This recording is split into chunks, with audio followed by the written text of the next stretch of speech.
क्या चंद्रशेखर रावण की पार्टी का अस्तित्व अब खतरे में है? आखिर क्यों पार्टी पर बड़ा एक्शन लेने की तैयारी कर रहा है चुनाव आयोग? क्या चंद्रशेखर की राजनीति का डी एंड होने वाला है? आखिर चुनाव आयोग से क्या छिपाया जा रहा है? यूपी में 2027 में विधानसभा चुनाव है, लेकिन उससे पहले ही कुछ राजनीतिक दल ऐसे हैं जिनकी पहचान पर संकट बना हुआ है और चुनाव आयोग उन पर ऐसा एक्शन लेने की तैयारी में है जिसके बाद इसकी संभावना है कि पार्टी का नामो निशान तक मिट जाएगा।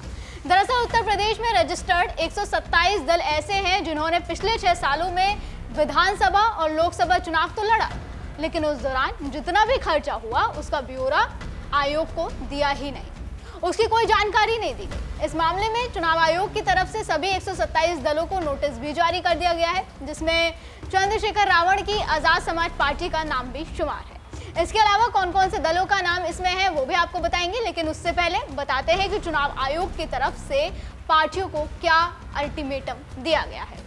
ये चेतावनी दी गई है कि अगले हफ्ते तक लिखित रूप से अपना पक्ष और इससे संबंधित डॉक्यूमेंट्स मुख्य निर्वाचन अधिकारी कार्यालय में जमा कर दिए जाए, जिसके बाद अब 6 से 9 अक्टूबर तक इन दलों के प्रतिनिधियों को उपस्थित रहकर व्यक्तिगत सुनवाई का भी मौका दिया जाएगा।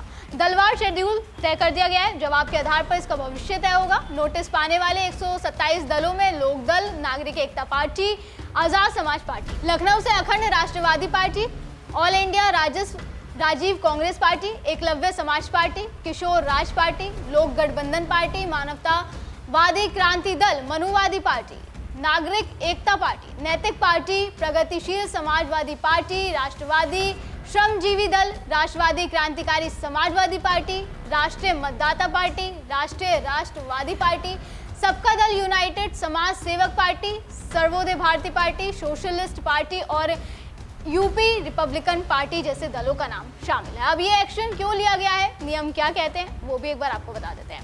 लोक प्रतिनिधित्व अधिनियम 1951 की धारा 29A के तहत हर दल को अनिवार्य रूप से वार्षिक ऑडिट अकाउंट्स और चुनावी खर्च की रिपोर्ट आयोग को जमा करनी होती है, लेकिन इन 127 दलों ने न सिर्फ खर्च का विवरण छुपाया बल्कि 3 लगातार वित्तीय वर्षों 2021 से 22, 22 से 23 और 23 से 24 के लिए ऑडिट रिपोर्ट भी नहीं दी। चुनाव आयोग ने 22 सितंबर 2025 को यूपी के मुख्य निर्वाचन अधिकारी नवदीप रिनवा के माध्यम से इन सभी दलों को शोकॉज नोटिस जारी किया है। नोटिस में साफ कहा गया है कि भाई खर्च छिपाने से लोकतंत्र की पारदर्शिता पर सवाल उठता है, जवाब न देने पर रजिस्ट्रेशन रद्द करने जैसी सख्त कार्रवाई हो सकती है। यूपी में सबसे ज्यादा 127 दल इस ट्रैप में फंसे हैं, जिनमें आजाद समाज पार्टी प्रमुख है।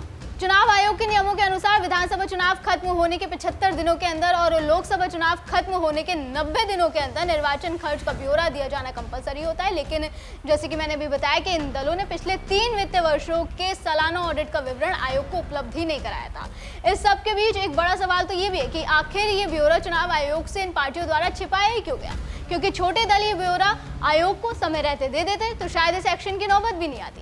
ये बात सभी जानते हैं कि कई बार पार्टियों को अघोषित स्रोतों से फंडिंग मिलती है, जैसे नगद दान, कुछ कॉन्ट्रैक्टर्स होते हैं या अन्य दूसरे कारोबारी होते हैं, जिसका खुलासा करना नियम के तहत जरूरी होता है और अगर पार्टियों द्वारा वो एक्सेप्ट कर लिया जाता है तो ऐसे सोर्सेज से फंड लिया जाता है तो उनका कोई ऑडिट या दस्तावेज नहीं है, रिपोर्ट देने पर उनके बेनकाब होने का खतरा बढ़ जाता है। इसके अलावा आयोग ने चुनाव खर्च की सीमा तय की होती है। अगर किसी पार्टी ने इस तय सीमा से ज्यादा पैसा प्रचार में खर्च किया तो उसकी रिपोर्टिंग करना मतलब सीधा कानून का उल्लंघन कबूल करना होता है। ऐसी स्थिति में जानबूझकर रिपोर्ट न देना एक बचाव की रणनीति हो सकती है। एएसपी जैसी नई पार्टियों में व्यवस्थागत ढांचा या अकाउंटिंग विभाग मजबूत नहीं होता और हो सकता है कि उन्हें इन नियमों की जानकारी ही ना हो या समय पर प्रोफेशनल चार्टर्ड अकाउंटेंट से काम ना कराया गया हो, लेकिन अज्ञानता कानून में माफ नहीं होती, खासकर जब आप चुनाव लड़ चुके हों। लिहाजा आयोग ने ये कार्रवाई की। आयोग की इस कार्रवाई से क्या असर होने वाला है उसकी भी बात कर लेते हैं। देखिए, अगर छोटी पार्टियां जिनके चुनाव चिन्ह हैं वो चिन्ह और पंजीकरण खो दें तो उनकी वोट शेयर पर असर पड़ेगा। उम्मीदवार असंतुष्ट होकर बड़े दलों के साथ गठबंधन कर सकते हैं। क्षेत्रीय समीकरण बदल सकता है, खासकर जहां ये दल स्थानीय वोट बैंक रखते हैं। 2027 से पहले पहचान संकट का मतलब गठबंधन, सियासत और उम्मीदवार चयन पर बड़ा असर पड़ने वाला है। लिहाजा और छोटे राजनीतिक दलों के साथ उत्तर प्रदेश की राजनीति में दलित युवाओं की नई आवाज कहे जाने वाले चंद्रशेखर आजाद की पार्टी अब अस्तित्व के संकट से जूझ रही है।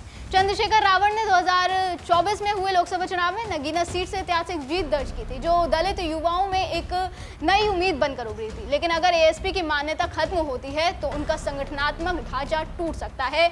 जो उम्मीदवार 2027 में एएसपी से चुनाव लड़ने की तैयारी में थे वो दूसरी पार्टियों में जा सकते हैं। वहीं बीएसपी और पीडीए की राजनीति करने वाली एसपी जैसे दलों को भी इसका सीधा फायदा हो सकता है, क्योंकि दलित और पिछड़ा वोट फिर उनके पाले में जा सकता है और चंद्रशेखर की स्वतंत्र राजनीति विकल्प वाली छवि को गहरा झटका लग सकता है। हालांकि पार्टी ये दलील दे सकती है कि उनका संगठन नया है, कोई भ्रष्टाचार नहीं किया गया या फिर आयोग ने सुनवाई का पूरा मौका ही नहीं दिया। लेकिन आयोग अगर चाहे तो ये दलीलें भी खारिज कर सकता है, क्योंकि नियमों का उल्लंघन टेक्निकल हो या जानबूझकर कानून के तहत कार्रवाई तो होगी। अब एक सवाल और कि क्या चंद्रशेखर रावण की राजनीति यहीं खत्म हो जाएगी? तो देखिए, चंद्रशेखर अब एक सांसद है, उनके पास जनाधार है, मगर बिना पार्टी संरचना, संसाधन और चुनाव चिन्ह के वो लगातार राजनीति में टिके रह पाए, ये एक बड़ी चुनौती होगी। उन्हें या तो जल्द से जल्द पार्टियों को कानूनी रूप से सुरक्षित करना होगा या फिर 2027 से पहले किसी बड़े गठबंधन या पार्टी से हाथ मिलाना पड़ेगा।